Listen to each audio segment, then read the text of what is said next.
Story நேரம் Tamil வியூவர்ஸ்க்கு hi. நம்ம சீரீஸோட 28வது எபிசோட்ல என்ன ஆக போகுது அப்படின்னு தான் இன்னைக்கு இந்த வீடியோல பார்க்க போறோம்.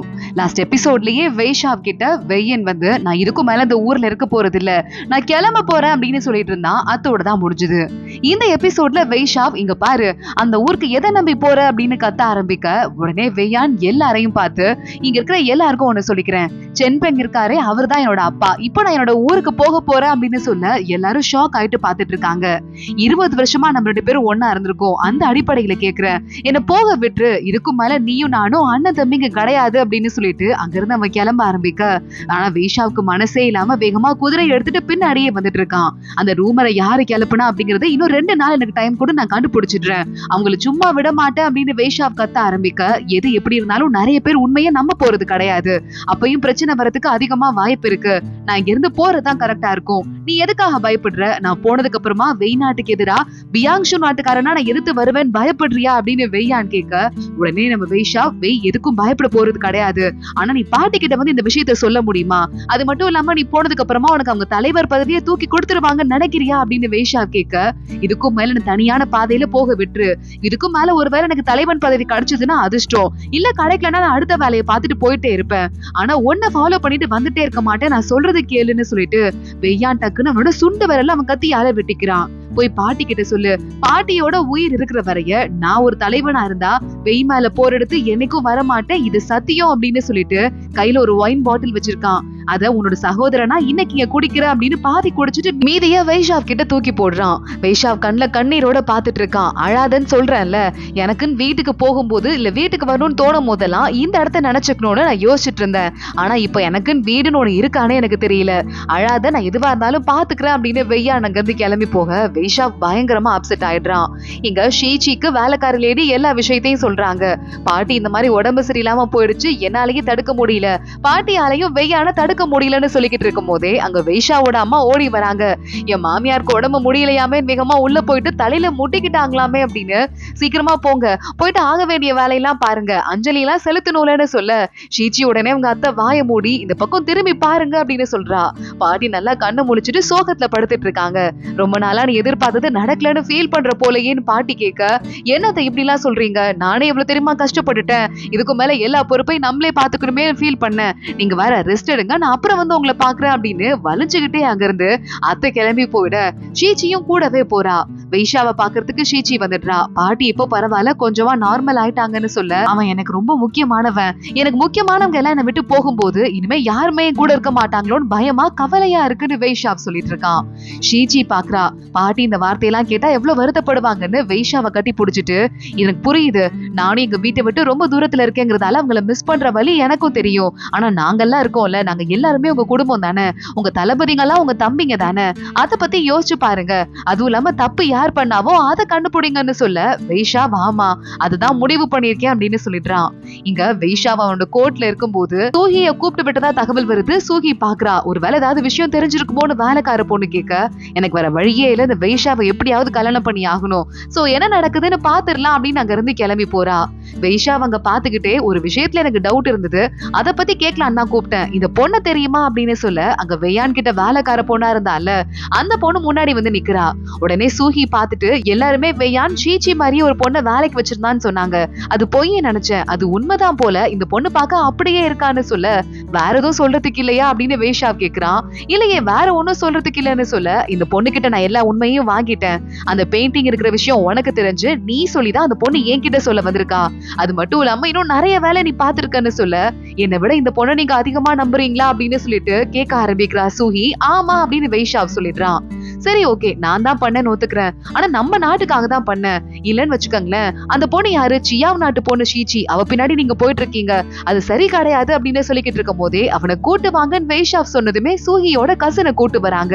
நல்லா தர்ம அடி வாங்கி சாகர நிலைமையில இருக்கான் அவன். அவனை பார்த்து சூஹி பயந்துட்டு இருக்க, முதல் ஒரு 10 அடி அடிச்சேன், அடிச்சதுமே அரிசியை மாத்தி வச்சது விதையெல்லாம் மாத்தி வச்சது நாங்க தான் ஒத்துக்கிட்டான், அடுத்து ஒரு 10 அடி எடுத்து வச்சேன், அந்த அடியை வாங்கினதுமே சியாவை பத்தி நல்ல ரூமர்ஸ் எல்லாம் கிளப்பி விட்டது இவன் தான் அப்படிங்கறத ஒத்துக்கிட்டான். இன்னொரு 10 அடி அடிச்சனா அதுக்கப்புறம் நீ தான் அந்த பண்ண வேலை எல்லாமே, இந்த பொண்ணை ஏத்தி விட்டு வெய்யான இங்க துரத்தி விட்டது, இந்த ஊருக்குள்ள தகவலை பரப்புனது எல்லாமே நீ தான் ஒத்துக்கிட்டான் அப்படின்னு வைஷாவ் சொல்ல அந்த கசின் வேற பயந்து நடுங்க ஆரம்பிக்கிறான். இதுக்கு மேல இவனை விடாதீங்க, இந்த வேலைக்கார பொண்ணையும் இந்த கசின் பையனையும் இப்பவே கொண்டு போடுங்கன்னு வைஷாவ் சொல்ல அந்த 2 பேரையும் அங்க இருந்து இழுத்துட்டு போயிடுறாங்க. உடனே அமைதியா சூஹி பாத்துட்டு இருக்கா. இப்போ என்ன நினைச்சிட்டு இருக்க? நான் தெரியாம தப்பு பண்ணிட்டேன், அதுவும் இல்லாம நான் அப்ப வந்துட்டு விதைய மாத்தி வைக்கும் போது என் புருஷன் சொல்லிதான் பண்ணேன், அப்ப அவர் உயிரோட இருந்தாரு, அவர் சொல்றத நான் கேட்காட்டி என்ன பண்றது, எனக்கும் உயிருக்கு பாதுகாப்புன்னு ஒண்ணு வேணும்ல, நம்ம 2 நாடும் எதிரி நாடா இருந்தது இல்ல அப்படின்னு இவ சொல்ல ஆரம்பிக்க ஷீச்சியும் எதிரி நாடாதான் உள்ள வந்தா, ஆனா என்னைக்கும் இவ்வளவு கேவலமா அவ இறங்குனதே கிடையாது அப்படின்னு வைஷாவ் சொல்றான்.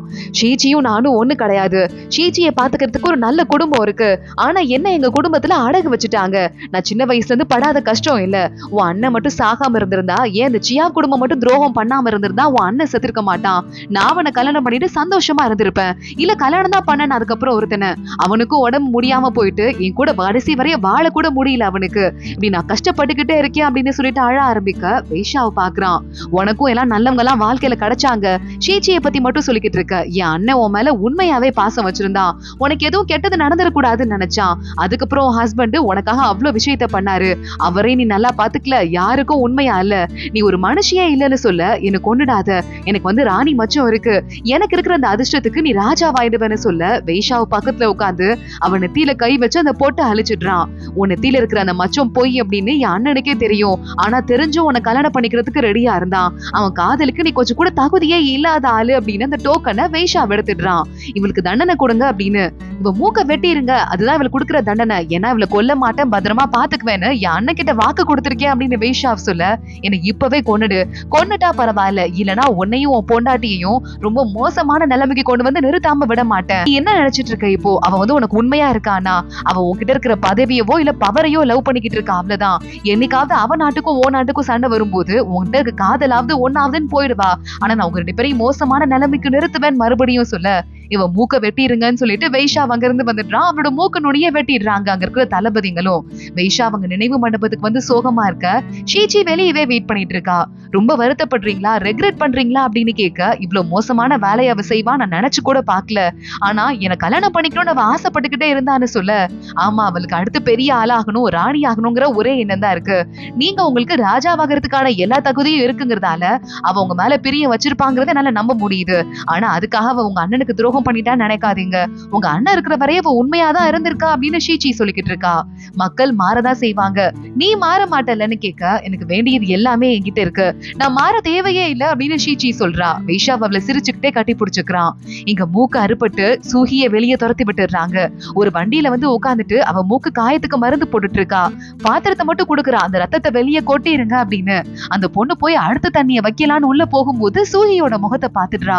முகத்துல மூக்கு இல்லாம கொடூரமா இருக்கிறத பாத்துட்டு இந்த வேலைக்கார போனாலேயே தாங்கிக்க முடியல. வெளியே போயிட்டு வாமிட் பண்ணிட்டு, இந்த பொண்ணை இனிமே யாருமே கல்யாணம் பண்ணிக்க மாட்டாங்க, நம்ம எப்படி இனிமே இவளை நம்பி இருக்க முடியும், அவ மூஞ்சி கொடூரமா மாறிடுச்சு, நம்ம என்ன பண்றது, கொஞ்ச நேரம் அவ தூங்கட்டும், அதுக்கப்புறம் அவ கிட்ட இருக்கிற வேல்யூபிளான பொருளா எடுத்துட்டு இங்கிருந்து ஓடி போயினான் வேலைக்கார பொண்ணுங்க வெயிட் பண்ணிக்கிட்டு இருக்காங்க. கொஞ்ச நேரத்துக்கு அப்புறமா ஒரு பொண்ணு திருடுறதுக்காக உள்ள போறா. சூஹி மூக்க மூடிட்டு அப்படியே உட்கார்ந்துட்டே இருக்கா. 2 பாக்ஸ திருடினதுமே சூஹி மின்னல் வேகத்துல வெளியே வந்து கையில இருக்கிற வாளை வச்சுட்டு அங்க இருக்கிற 2 வேலைக்கார பொண்ணுங்களை வெட்டிடுறா. கீழே ஒரு தங்க மாஸ்க் மாதிரி விழுது. அந்த மாஸ்க் எடுத்து சூஹி மூக்குல போட்டுக்கிறா. சோ அவளுக்கு மூக்குல இருக்கிற காயம் தெரியவே இல்ல சுத்தமா. எனக்கு இருக்கிற மகாராணி அதிர்ஷ்டம் இருக்கே, அது என்னை விட்டு எங்கேயும் போக போறது இல்ல, என் கூட நீங்க இன்னும் வேலைக்கார போனா வரேன்னு சொன்னீங்கன்னா உங்க லாயலிட்டியை பாராட்டி நான் பரிசு கொடுப்பேன், இல்லைன்னா செத்து போங்கன்னு சொல்ல நாங்க உங்களுக்கு வேலைக்காரங்களாவே இருக்கோம் மத்த 4 வேலைக்கார பொண்ணுங்களும் சொல்லிடுறாங்க. அப்போ சரி, இப்ப நம்ம நேரா கிளம்பி என்கிட்ட 50,000 வீரர்கள் இருக்காங்க, ஷூட்டாய கூப்பிடு, நான் லூயனை பாக்குறதுக்கு போறேன் அப்படின்னு சூஹி அடுத்த பிளான போட ஆரம்பிக்கிறா. இங்க நம்ம தளபதிங்க எல்லாம் உட்கார்ந்துட்டு இருக்காங்க. வைஷா ஒவ்வொருத்தங்களையா கூப்பிட்டு கொஞ்சம் மசாஜ் பண்ணி விடு, கொஞ்சம் நல்ல சாப்பாடு கொடுன்னு சொல்ல அவங்களுக்கு முடிஞ்சதை அவங்க செய்யறாங்க.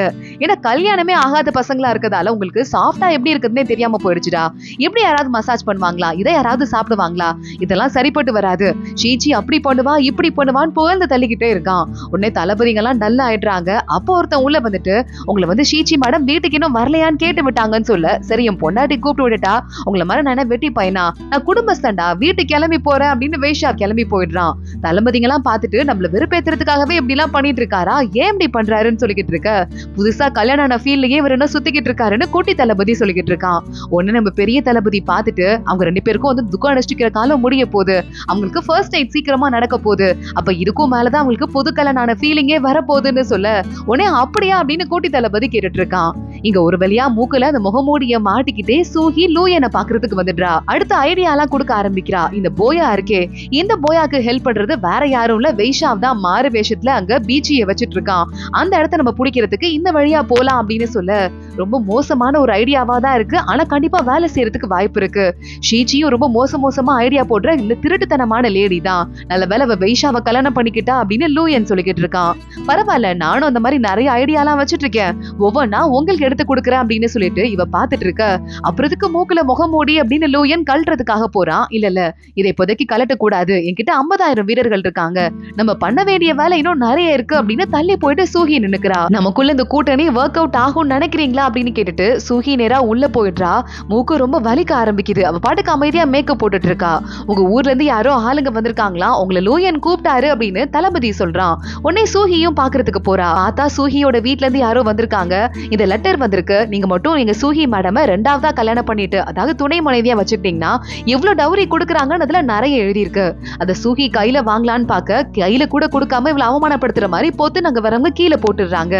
என்ன பண்ணிட்டு இருக்கீங்க அப்படின்னு சொல்லிட்டு சூஹி கூட இருக்கிற தளபதி எல்லாம் கடுப்பாயிட்டு இருக்க.